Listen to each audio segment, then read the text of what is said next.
সত্যি এক রহস্যে ঘেরা বিস্ময়।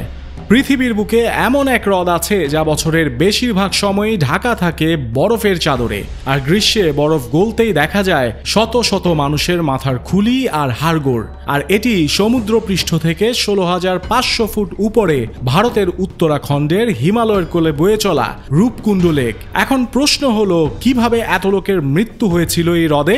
প্রচলিত আছে কোনো এক সময় এই হ্রদ ভয়ানক এক যুদ্ধক্ষেত্র ছিল, আর এই সব দেহাবশেষ সেসব যোদ্ধাদের যারা প্রাণ হারিয়েছিল এখানে। আবার অনেকেই বলেছে কোনো রাজপরিবারের অভিশাপে শত শত প্রজা এই হ্রদে এসে আত্মহত্যা করে। কিন্তু আধুনিক বিজ্ঞান এসব হাড়গোড়ের ডিএনএ বিশ্লেষণ করে বলছে এরা সবাই নবম শতাব্দীর মানুষ, আর এদের মৃত্যু হয়েছিল ভয়ঙ্কর শিলাবৃষ্টি আর বরফে আটকা পড়ে। তবে এত প্রশ্নের ভিড়ে সত্যিটা আজও অজানা।